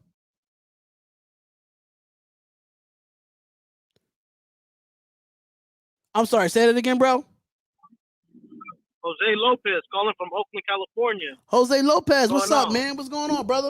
And I've been waiting for a minute to talk to you, man. Every time I call you, you always catting off. You always hooking me. You know what I'm saying? Man, listen, it'd be a lot of callers coming through here, man. You just gotta get through when you can get through, man. They be calling through, man. So let us know how you feel. Let your voice be heard. How you feel about the win yesterday, 34-24 against the Denver Broncos, man? And I'm happy, man. I'm happy. It was a good freaking game. We just dominated the hell out of the Broncos. You know, I feel like we should have at least scored 40 to 50 points. But you know how the Raiders do. They always take their foot off the gas. You know, you gotta kick them while they down. You know, and keep on scoring touchdowns. They gotta stop doing that conservative to the game. You know what I mean? Facts. I could definitely assist to that. I could definitely say this though. When it comes to the conservative part, oh man, I don't know. I think Greg Olsen was just trying to. I think we had the lead. I think it was like 24-17 or something like that, and they were trying to run the football. But yeah, those kind of those conservative plays. I think some plays could be a little bit more creative. But mind you, this is the first week of Greg Olsen calling plays since he's been here, since John Gruden's been here. So we gotta give him a chance to help, get some better plays. I think this week the playbook will probably be open up a little bit more this week. Against Philadelphia, I just think he wanted to get his feet wet. So I mean, that's just small minor issues that the Raiders have to fix. I don't think it was nothing that needed to be fixed to go in, like Major League needs to be fixed going into Philadelphia. Yeah, for real. Yeah, I remember back when Olsen used to call the plays when he was a bum back then. He actually looked really, really solid yesterday. You know what I mean? Right. Right. Absolutely. Yeah, man. And the offensive line looked hella good too. I was surprised. The only 2 bogus sacks, sacks from the defensive line or none. Hold up, you breaking up, man. You breaking up, my guy. Yeah, it's up really good. They. Jose, you breaking up, bro. Hello? Yeah, I can hear you now, bro. I can hear you now. Yeah, can you hear me now? Yeah. I said the offensive line played really, really good. They hardly give up any sacks, on Derek Carr. Yeah, they did only 2 sacks, and those 2 sacks that he was scrambling, and he only lost a yard on each of those. So I can't really blame the offensive line with that because he was scrambling for his life. So yeah, I mean, actually, when it came to the front 4 of the Denver Broncos, they couldn't get to our quarterback. They couldn't get to him. So I do, I do congratulate the offensive line for doing their job, knowing that we've been giving them hell in the last 6 weeks. Yeah, you think Richie gonna come back after the bye week? I would like to see Richie in the bye week, but I'm just nervous that if he comes back out and he gets hurt on one play, then I'm like, I think even though we signed him to a 1-year deal, I think this is the last year that he plays, in my opinion. Yeah, because I think they just telling us what we want to hear. I don't think he's gonna play anymore. Yeah, I don't see him playing anymore at all. I don't. After this year. Yeah, I love Richie. I love Richie, but it's just a realistic thing, man. When your body tells you it's time to retire, then it's time to retire. Yeah, for real. And I had a question for you. I was wondering if Rich Bisaccia has a good season this year, if he finishes out good, would you want to keep him as a head coach for next year? Yeah, absolutely, because I want to keep the staff. I think we have a good staff right now. And then the thing about it, I don't want Gus Bradley to leave either. I mean, this is his first year tender with the Raiders, and he's making his defense look really good. Gus Bradley made some adjustments in the second half that I really questioned him about the last couple of weeks, but he made the right adjustments, not concussions. He made the right adjustments when it came to the defense this week. So Gus Bradley's still learning these players. The players are still learning Gus Bradley that never, coached with him before. So I think, I think it's time for, if Rich can get this team to the playoffs win a playoff game, I think that still solidifies his spot as a head coach for the Las Vegas Raiders.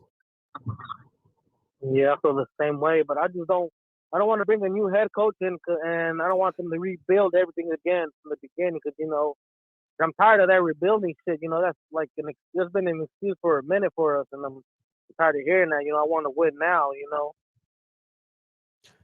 Right, and I feel like if Rick Bisaccia comes to head coach, he's going to have to bring in a young, innovative offensive coordinator.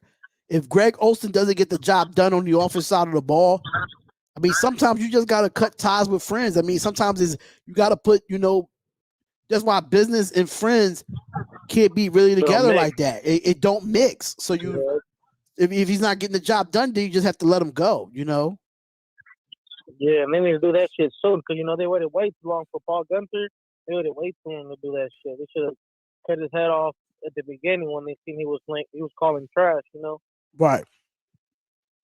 Right. Absolutely. Absolutely. But I mean, I'm ready for week 7. We play Philadelphia. I'm not saying nothing is guaranteed, but you know I live in Philadelphia, so you know I'm gonna hear a lot of BS with this game. So I wish they had one thing about it is they don't even have a Raiders bar out here. So I think that's something that I might have to put into work in the future once I start making a living on YouTube. So once I start making a living on YouTube, then, you know, I could probably open up a Raiders bar in Philly. There's no Raiders bars in Philly, surprisingly. Is there like a cool fan base out there? Yes, it's a hell of a fan base out here.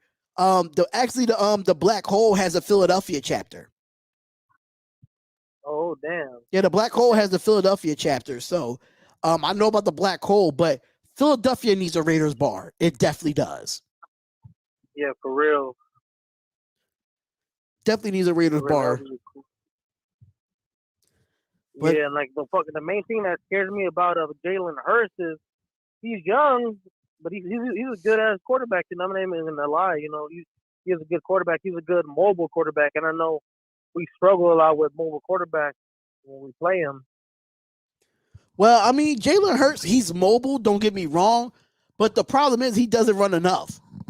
This offense that Nick Sirianni called, mind you, I did the game Thursday night against the Tampa Bay Buccaneers.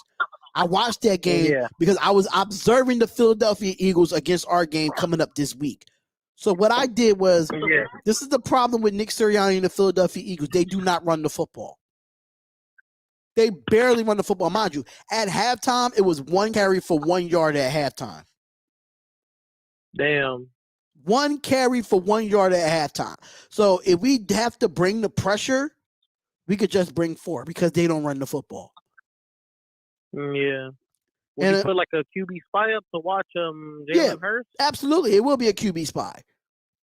Because he's one of those guys.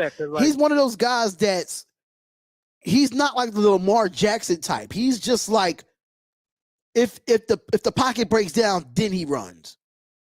They don't have plays set up for Jalen Hurts to run the football. That's the problem. Yeah. And the Philly fans and the Eagles fans is sick of it too that the Eagles don't run the football. They're sick of it. They hate the fact that they don't run the football with Miles Sanders. Yeah, because when I was watching the Baltimore Raven game and I was watching Lamar scramble out the pocket, that was pissing me off because, like, you know, the simplest thing to do is just put a QB spy up there, you know, so he don't go nowhere. But Lamar Jackson is such of an athlete. It's going to be hard to just QB spy him because he's so agile. And I don't think Jalen Hurts is just as agile as Lamar Jackson because they teaching him how to be a pocket passer in Philadelphia. So that's why I think we have a chance to get sacks on Jalen Hurts. We definitely got a chance. Yeah.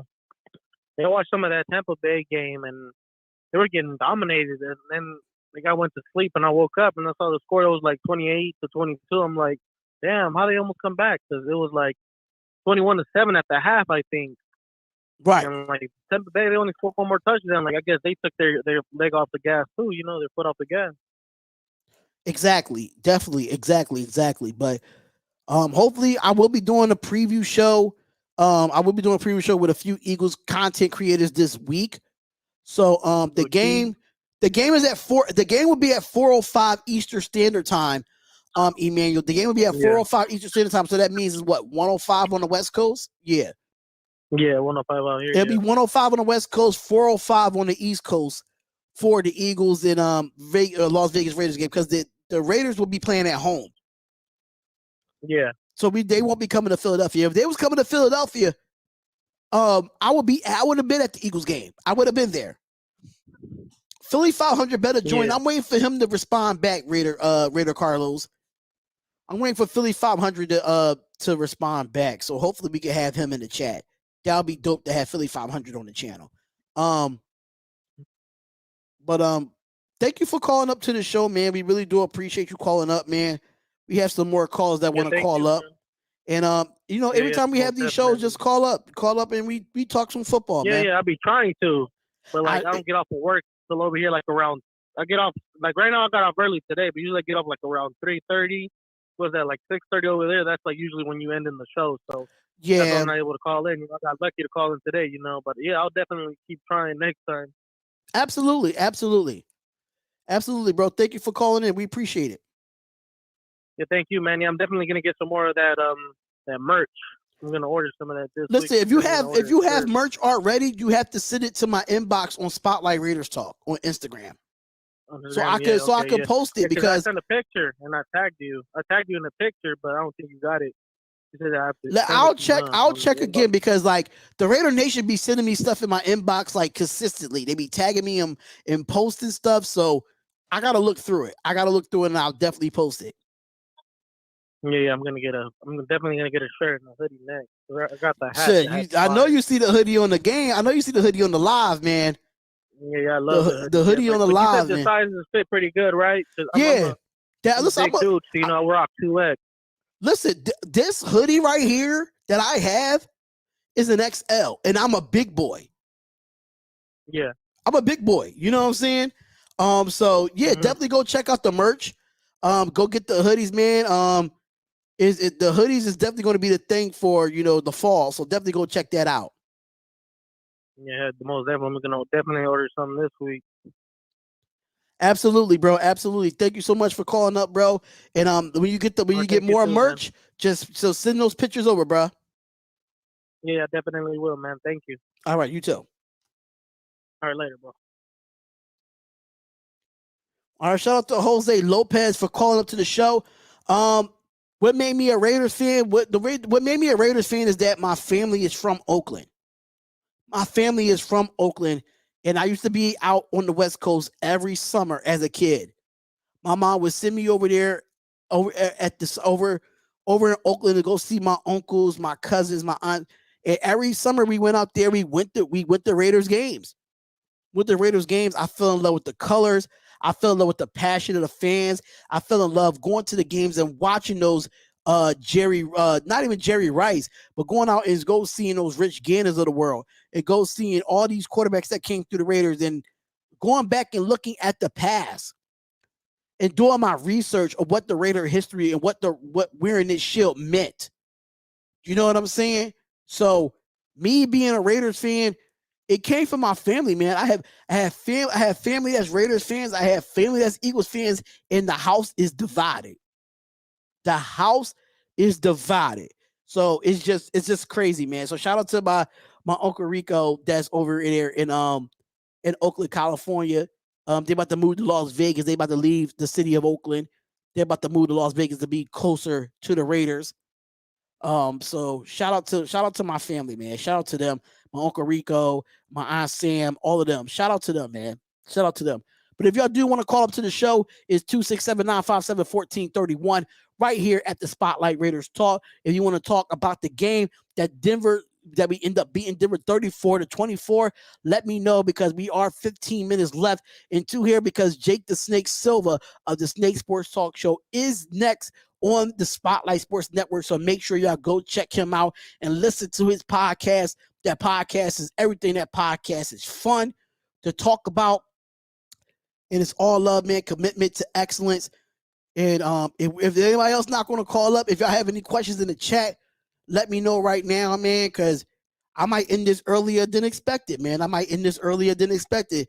I usually thought I would have more callers, man. I thought I had more callers at the fact that we won. But if you notice, yeah, the Philly game is in Vegas. The game is in Vegas, Jonathan. All right, so here we go. And thank you for calling the Spotlight Raiders Talk with Spotlight. Who's this and where you calling from? Spotlight, it's Cool Kev. How you doing? Cool Kev, what's up, my guy? Gang, what's up, man? How you doing, man?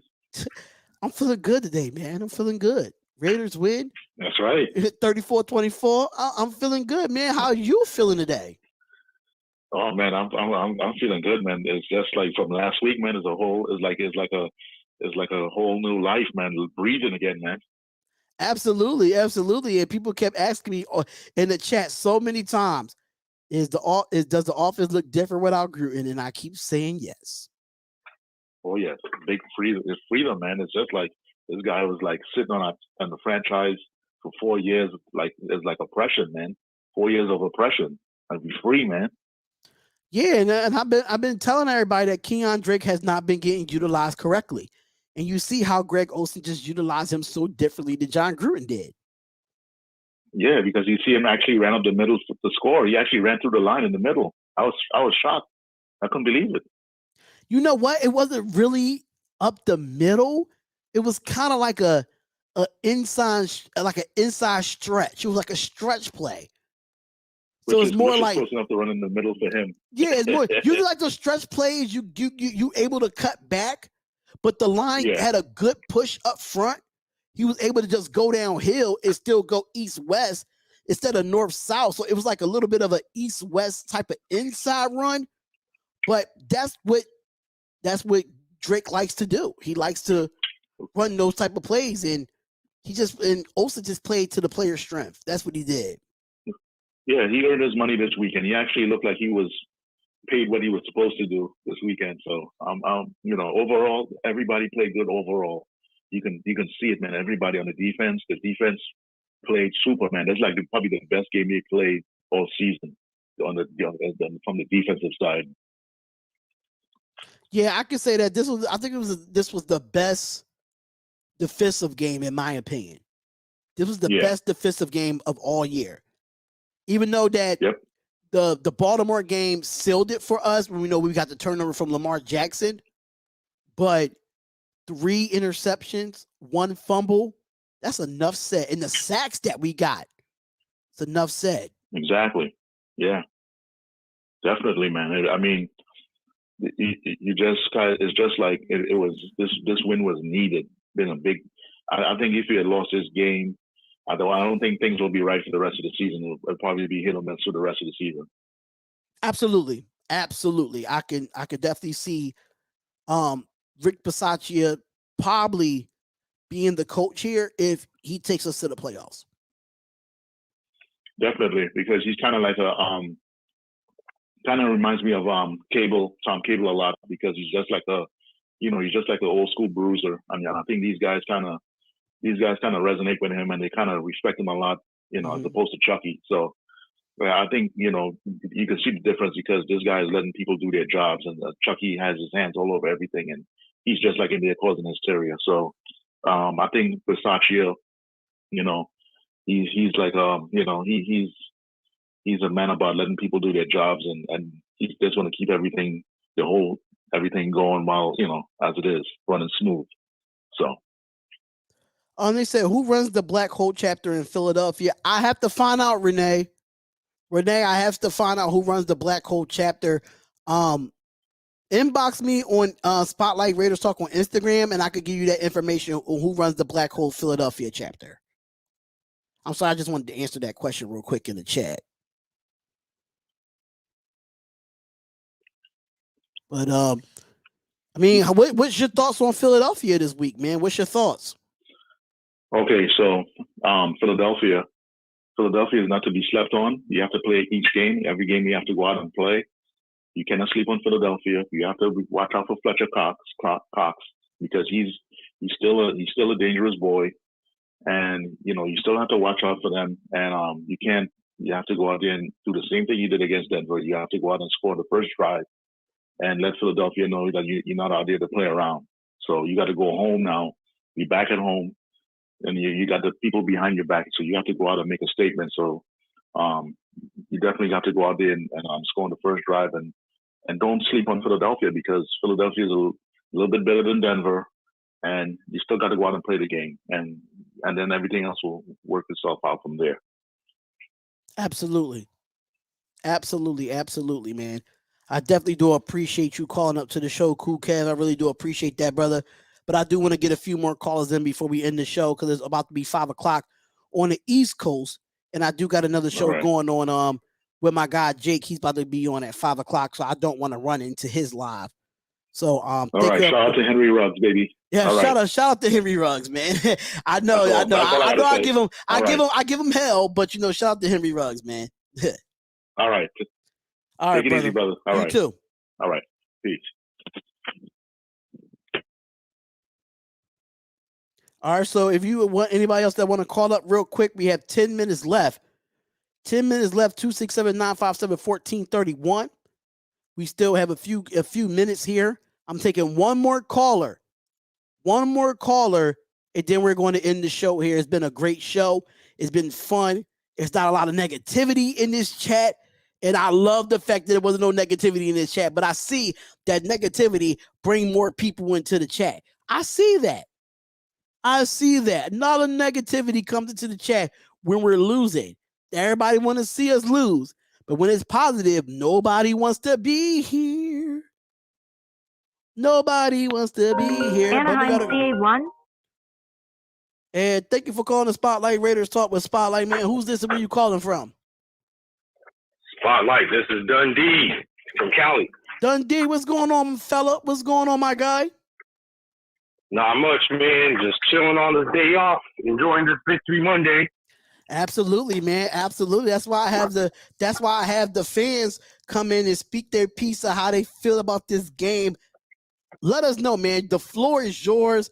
Tell us how you felt about the 34-24 win over Denver yesterday. Tell us about it. Honestly, it looked like a team that was out there on a mission. They understood their assignment, and they went out there and they completed it. There was a few minor hiccups, with, Amik, but, those little hiccups that Amik had can be fixed. Then, Casey Hayward, just on positioning and stuff, just the little things. But other than that, I thought they played great. I thought they played inspired, and they represented the nation very well yesterday. So, it was all good. I can't wait to see what they do this week against Philly, and, just hopefully they can keep stacking these wins, because once we hit November, December, I think that's when this team is really going to be moving in the right direction. So, yeah.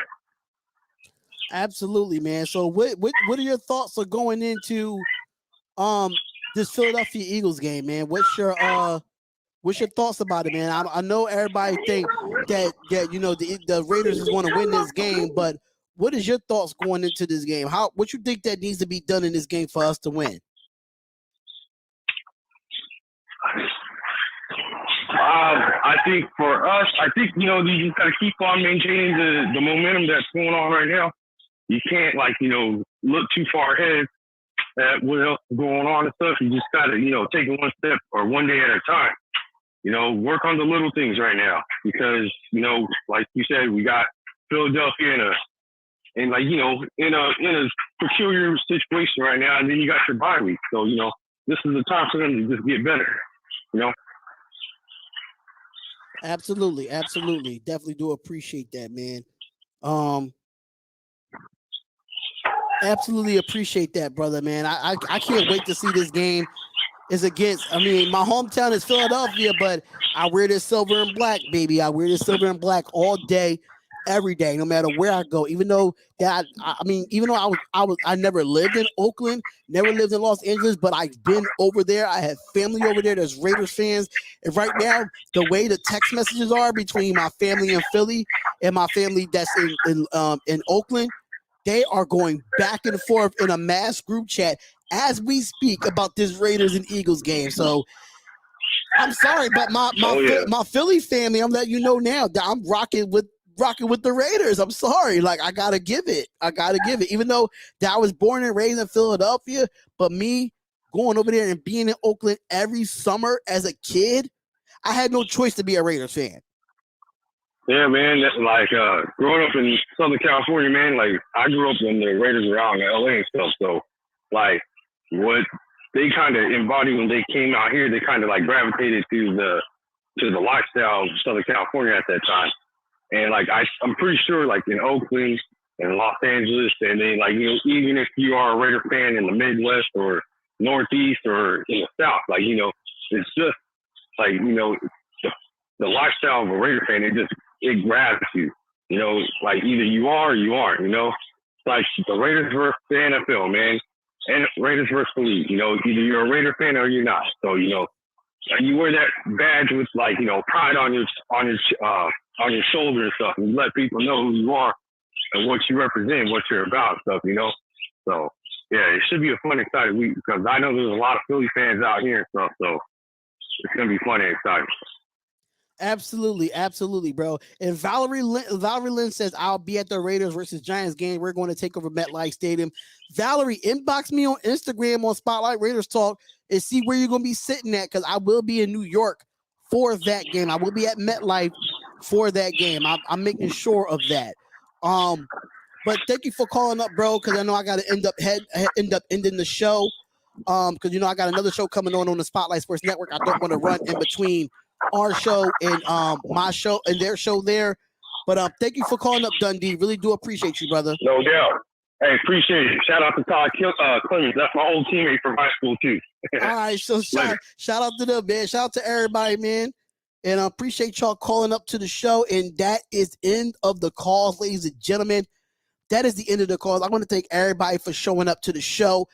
I figured I probably would have had more. We listened to the presser. I took all y'all questions. And we had a good time. It was a good time. Had a good victory reaction Monday to the win. 34-24. Todd Clemens, I don't even know if Todd Clemens, this got to be, I don't know if this is a real Todd Clemens, because Todd Clemens was a member. I don't know if that's the real Todd Clemens, y'all. But it's all good, y'all. Thank y'all so much for tuning in. I will be live on Wednesday. Hopefully we can get Philly 500 on here. Hopefully we can. If not, it's absolutely fine. But we're going to try to find some Philly content creators to talk about their team and see what we can get out of it, man. Valerie Lynn says 38-27 Raiders. That's my opening prediction. Okay. All love. Peace, love, and blessings, y'all. It's the Spotlight Raiders Talk. See you on the next live stream or in the next video. We out of here, y'all. Peace, love, and blessings. And we'll see y'all Wednesday for the preview show. Out.